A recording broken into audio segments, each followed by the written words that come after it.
Hey, so we just left off that Peter took a nap in the dugout, right? And he said he was only going to last for an hour. So now we start chapter 5 with Pax. And Pax was on the road watching big army trucks go by. This is my territory. Pax was so startled that he nearly toppled from the oak trunk he had been drowsing on. All day he had been keeping watch and seen nothing larger than a grasshopper, and now here was a bright-furred vixen. He had never seen another fox before, but he knew younger and smaller and a female, the fox. Instinct told him also that the way she held her ears and tail erect meant she expected his submission. "I hunt here." Pax felt an urge to run back to his crude nest and press himself into the remaining stalks as if retreating to his pen, but he resisted it. What if his boy came back and he wasn't here? He flattened his ears to show he meant no threat, but that he would not leave. The vixen paced over, and Pax drew in her scent, as familiar as his own, but also exotic. She sniffed and bristled in distrust at the human scent on him. Pax had been born with the same instinct as well, but distrust is no match for kindness administered consistently and unmeasured, especially in creatures new to the world. Boys and girls, I'm going to put a sticky note right there because this reminds me that I'm going to put kindness, and then I'm going to come back to that and write more about that. So in your own reading, you probably need to do that if you find a spot that you want to talk more about. So I have my sticky note and I'm adding kindness to it. And I'm going to have to remember to read it again. I think it's an important part. And unmeasured, especially in creatures new to the world. Pax had been only 16 days old when Peter had rescued him, a fatherless, motherless curl of charcoal fur, his eyes barely open. And it wasn't long before he'd come to trust the quiet, gangly boy who'd brought him home. The vixen poked her pointed snout in to sniff him more closely and bristled again.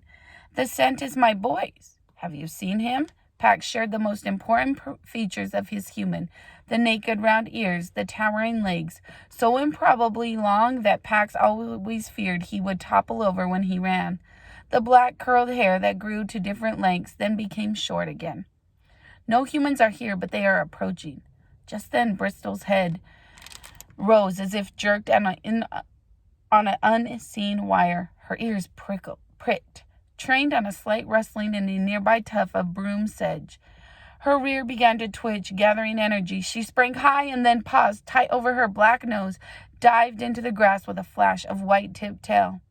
Pax sat up, alert. In a second, Bristol's head reappeared, and in her jaw was a wood rat.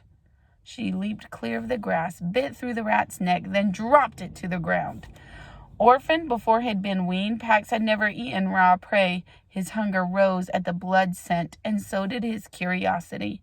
He took a cautious step closer. Bristle growled, and Pax retreated to watch from a safe distance.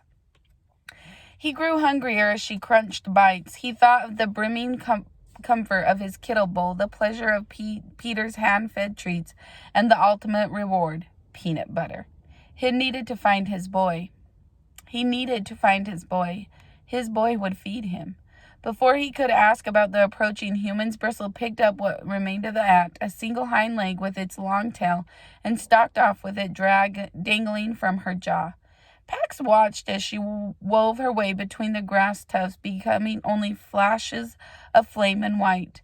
Leaving, he was swept by the memory of his human's car roaring away in its stinging spray of gravel. Just before she slipped into a fringe of ferns at the wood's edge, she paused to glance at him over her shoulder. At that moment, a sharp snap from the fallen oak startled her. It was followed by a red streak of fur that hurtled from the dried foliage, flew over the weeds, and landed on her back. Pax flattened himself. He could hear the vixen's yips as she scuffled with her attacker, but they sounded more irritated than afraid. He poked his head up. Bristle pounced on a ball of fur and bit it hard. To Pax's surprise, a smaller, skinnier version of herself unfurled at her paws. Pax was stunned.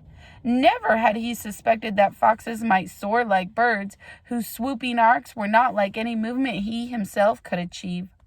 The little fox flipped to his back and gave his belly in submission, but that seemed only to make Bristol angrier. Her chattering now punctuated by jabs and jibs. Pax bounded over, overcome by curiosity. The skinny fox startled at the unfamiliar human scent and looked over Bristol's shoulders. His eyes widened when he spied Pax, and he scrambled to his paws. "Friendly," he announced to Pax. "Brother, but not littermate of the vixen. Play?" Bristle bared her teeth and snarled at her brother. "Dangerous. Stay away." Pax ignored Bristol's warning posture and met the greeting. "Friendly. You flew. Bird?" The little fox bounded back to the fallen oak, then sprang onto its trunk. One fork of the dead tree angled up. The small fox walked lightly along its length. He looked down to make sure Pax was watching. Pax dropped and tucked his paws under his chest, but it was hard to keep from leaping onto the tree to try it himself. He had climbed the walls of his pen, of course, but he had never been higher than at 6 feet. His brush twitched. The vixen stalked a few steps away and then dropped to the ground. She rolled onto her side to gaze directly up at her brother, her love for him obvious now. He was the runt. "He's small, but he's tough. I don't want him with me when I hunt, but he follows me." She tossed her head and growled at Pax, as though blaming him for her brother's play. The runty little fox stepped out along the branch, tail poised for balance, then coiled himself and leaped out over the heads of the earthbound foxes. He landed in a clump of burdock beside the road, and then burst out, covered in burrs. He tore around in mad circles as if soaring had filled him with an excess of joy that he had spent through his legs, and then flung himself onto the ground to roll out the nest. His sister pounced on him, too close to the road. While she pulled the burrs from his coat, she scoffed at him for the recklessness of his flight. But Pax marveled at it. A good 5 full bounds he traveled without touching paws to the ground. He would try the feat himself one day. When Watt managed to get his feet, he lowered his head and nuzzled his sister. She knocked him back to the ground, only mocked rough this time, and then sat on him, pinning him down. He struggled a little, but never really tried to upset her, and he protested only meekly when she began to groom him. Pax settled himself a respectful distance away. After a while, her brother now properly subdued and her irritation spent, Bristle retrieved the morsel of rat and dropped it in front of him. She lay down and began to lick her paws, then to clean her face with them. Pax edged closer so low that his belly brushed the ground. The company of these 2 young foxes drew him, whether he was welcome or not. Bristle stretched out in a patch of slanting sunlight. Her damp cheeks glistened like the pumpkin-colored wood of the table where Pax's human ate their food, brilliant against the white of her sleek throat. Pax looked over at Runt, who was sniffing the spot where Pax had slept. His coat markings were identical, but not as vibrant. His fur was sparse and tuffy in places, and his hip bones protruded at sharp angles. He reared back suddenly and pounced in mock attack. Pax watched as Runt tossed the toy soldier into the air and then pinned it down over and over. He had done the same thing as a kit. He trotted over and joined the game, and Runt welcomed him as though they had played together since birth. Bristle got to her feet. "Bring it here." Her brother ignored her for a moment, but then, as if he had been judging the limits of his sister's patience, he loped over and dropped the toy at her paws. Bristle issued a throaty rattle at the soldier. "Human, leave it. Home. Now," she ordered her brother. Runt leaned in to Pax and braced his forelegs. Bristle sprang back to nip at her brother. "He stinks of the humans, remember?" Pax was startled by the image she communicated to her brother then. A cold, howling wind, a mated pair of foxes struggling with something that reminded Pax of his pen, still, but with jaws and clamps instead of bars. The still jaws and the snowy ground was smeared with blood. Bristle tipped her head to assess the sky and sniffed the breeze, which carried the threat of thunderstorms from the south. Home. Runt lowered his tail and began to follow his sister, but then he turned back to Pax, inviting him to come as well. Pax hesitated. He didn't want to leave the spot his humans would return to, but dark clouds were rolling in, and just then thunder boomed in the distance. He knew his boy would not venture out during a storm. He didn't want to think of getting drenched by the side of the road alone. He tucked the toy soldier into his cheek and set out after the two foxes.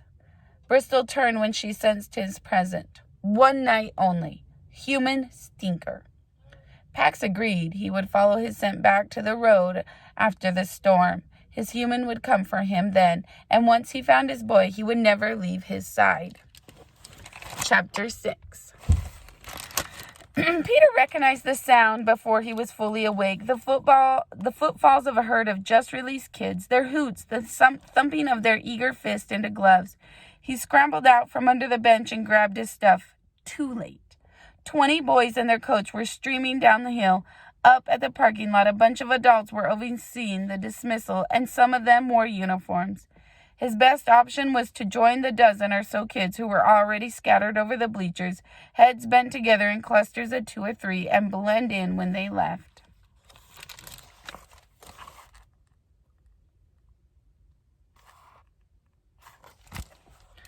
Peter climbed the bleachers to the top row and dropped his pack. A kid watching a baseball practice. Nothing could be more normal, yet his heart skidded. Below, the coach started lobbing fungos into the field.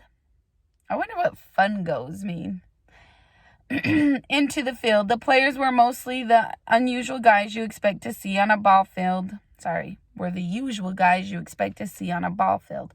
All muscle and shout.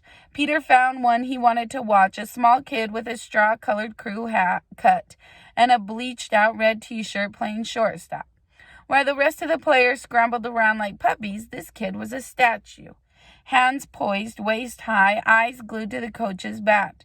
The instant Wood smacked cowhide, he sprang. Somehow he managed to reach every ball that came anywhere near his territory, even though he was so short that he looked like someone's tag-along kid brother. Peter knew he himself wasn't that kind of kid you'd expect to find on a ball field either, and he was even less at home in the dugout with all the shoulder punching and trash talking. But a baseball field was the only place where he felt he was exactly where he was born to be. The feeling that brought Peter was something he had never even tried to describe to anyone else. Partly because it felt too private, but mostly because he didn't think he had the words to explain it. Holy came the closest and calm was in the mix, but neither was exactly right. For a crazy minute, Peter sensed that the shortstop understood about the holy calm, was feeling it too right now. Right now, I'm going to make a little mark again in my book because I can relate. Remember we did the heart work and the mind work? I can relate to this where sometimes I don't have the words to explain how I'm feeling. And so I can communicate, I can feel like Peter does. And sometimes in our reading, we can do that as ourselves. We can make a connection like, oh, I feel that way too. Maybe I can try what Peter did. The coach had taken the mound and was tossing puffballs. The batters were hitting sharp liners and grounders, and the outfielders were finally paying attention, or at least facing in the right direction.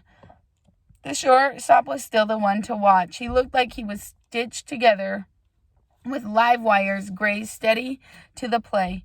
Peter recognized that kind of concentration. Sometimes his eyes would actually go dry because he forgot to blink.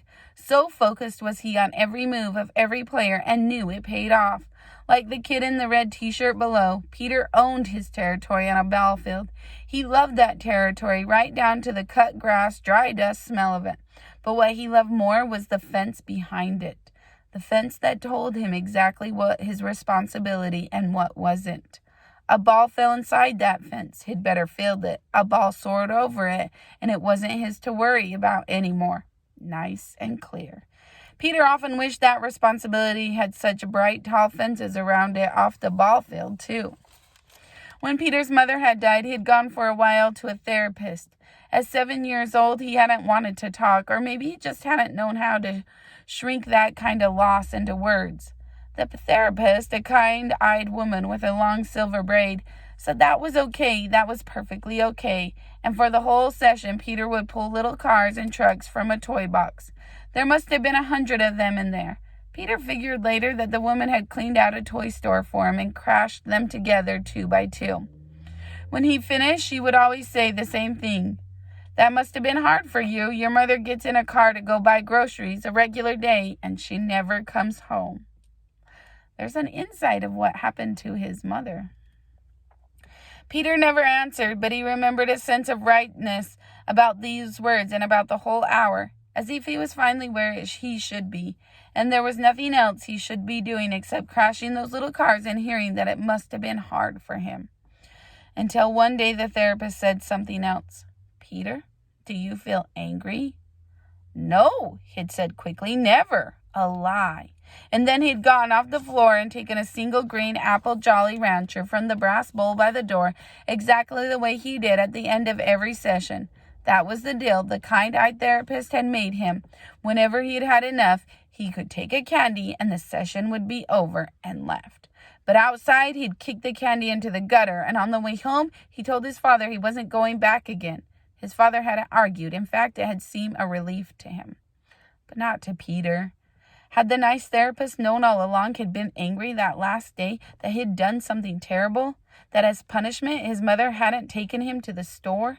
And did she blame him for what happened? This is a good spot to make inferences about what might have happened right here to Peter's mom, or what we think. And also why Peter would feel a punishment. So I'm going to use my sticky note. I don't have any more sticky notes in my car, so I had to fold my other sticky note over and make an inference. So I remember to come back to there. A few months later, Peter had gone Pax. He'd come across a fox run over by the side of the road near his house. So soon after watching his mother's coffin lowered into the ground, he felt an unshakable need to bury the body. As he looked around for a good place, he'd found the den filled with 3 cold, stiff kit bodies and 1 little ball of gray fur still warm and breathing. He'd tucked Pax into his sweatshirt pocket and brought him home and said, not asked, said, "I'm keeping him." His dad had said, okay for a while. The kit meowed piteously all throughout the night, and hearing him, Peter had thought that if he could visit the kind-eyed therapist again, he'd smash those toy cars together all day and all night, and all day and all night forever. Not because he was angry, just to make everybody see.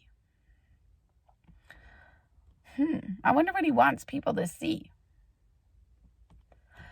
Thinking about Pax made the old anxiety snake tighten around Peter's chest. He needed to get moving again, make up some time. The practice was breaking up now, boys lopping in from the field, shedding equipment as they streamed past the dugout. Loping in from the field, shedding equipment as they streamed past the dugout. As soon as the field was cleared, he dropped from the bleachers, pulled his backpack down, and hitched it over his shoulders. Just as he set out along the diamond, though, he saw the shortstop. Peter hesitated. He should take off, try to blend in with stragglers leaving the school grounds. But the rest of the team had left this kid to bag up the equipment and walk back alone, and Peter knew how that felt. He picked up a couple balls and handed them over. "Hey." The boy took the ball with a cautious smile. "Hey? Nice play, that last liner. That ball had hair." The boy looked away and scuffed at the dirt, but Peter could see he was pleased. "Yeah? Well, the first baseman made it look cleaner than it was." "Nah, you planted that ball. Your first baseman would be lucky to catch a cold by himself." "No offense." The boy gave Peter a real grin. "Yeah, coach's nephew. You play?" Peter nodded. "Center field." "You new here?" "Oh, I don't live here. Peter nodded his head vaguely south. "Hampton?" "Yeah, Hampton, right." The boy's face closed. "Scouting before Saturday's game? Jerk." He spat and walked back to the dugout. As he left the school grounds, Peter congratulated himself on his quick thinking, covering his runaway tracks. But somehow he felt kind of bad anyway. Somehow he felt lousy, actually. He shrugged the filling off. What was it his dad said about filling? Something about a quarter and a cup of coffee, and checked his watch. 4:15. He had lost over 3 hours. Peter pressed faster, but when he came to the town square again, he crossed to the opposite side from the hardware store and forced himself to walk at an even pace past a library, past a bus station, past a diner. Then he counted off 1,000 steps before he risked lifting his head. When he did, he checked his watch again. 4:50.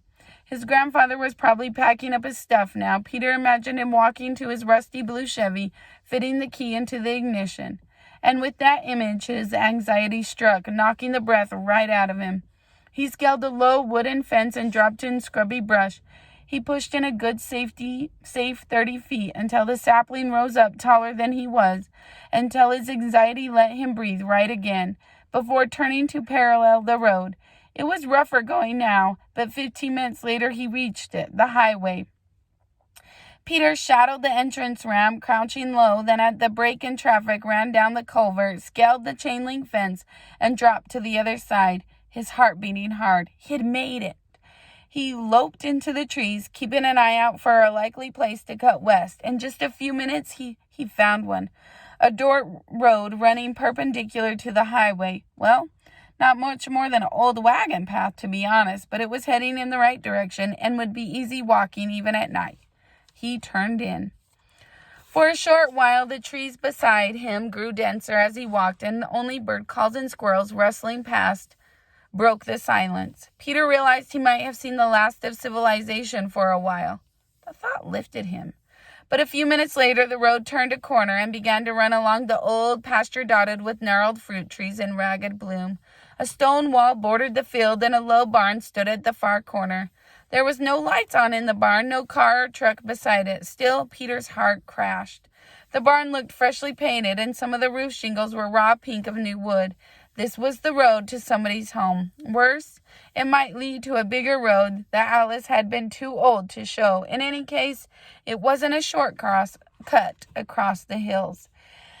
Peter dropped his pack and sank into a narrow jog in the stone wall, exhausted and starving. He tugged his boots off and peeled down his socks, 2 bad blisters throbbing on each heel. They were going to kill when they broke. Peter dug out his extra pair of socks from the bottom of the pack and worked them on over the first pair. He rested his head against the rough stone, still giving off a little warmth from the day's sun, which is now hovering just over the line of trees, bathing the field in a peach-colored glow. He pulled the raisins out and ate them one at a time, taking small sips of water in between. Then he opened 2 packs of string cheese and took 4 crackers from the sleeve. He ate as slowly as he could, watching the sun over the orchard, surprised to find that he actually marked its sinking movement. How had he lived 12 years and never known this about sunsets? Peter laced his boots. Just as he started to rise, he caught sight of a deer which bounded into the orchard from the woods beyond. He held his breath as the orchard filled. 14 deer in all. They began to graze, and a few nibbled delicately at the low branches of the trees. Peter squatted back down, and the closest one, a doe with a spindly spotted fawn beside her, turned her head to look directly at him. Peter raised his palm slowly, hoping to let her know he meant no harm. The doe moved between Peter and her fawn, but after a while she dipped her head into the grass again. And then the clear twilight air split by the screech of a saw biting through the wood from behind the barn. The herd startled in unison and peeled away into the darkening woods, their white tails flashing. Before she bounded off, the doe sent another look straight at Peter, one that seemed to say, "You humans, you ruin everything." Peter took off. Back at the highway, half the cars had their headlights on now, and it seemed they were all trained directly on him. He ducked off the road. The ground there was spongy and smelled of peat. He was just debating about risking the flashlight when his foot sank in with a splash. He grabbed an overhanging branch and pulled himself out, but it was too late. He could feel cold swamp water seeping into his boots. Peter cursed, not bringing more socks. Another mistake. It had better be the last of the trip. And then clambering back to higher ground, he made another much worse mistake. His right foot caught on a root and he fell. He heard the bone break, a soft, muffled snap. At the same time, he felt the sharp stab. He sat panting with the stunning pain for a long moment. Finally, he pulled his foot free and unlaced his boots, wincing at each motion. He eased down the wet sock, and what he saw made him gasp. His foot was swelling so fast that he could actually see it. Peter rolled his sock back up, nearly crying out at the pain it caused, then gritted his teeth to work his foot back into the boot before it would swell any more. He crawled to a tree and pulled himself upright. He tested his weight on his foot and nearly collapsed again. The pain was far worse than anything he'd felt before. It made the broken thumb feel like a mosquito bite in comparison. He couldn't walk.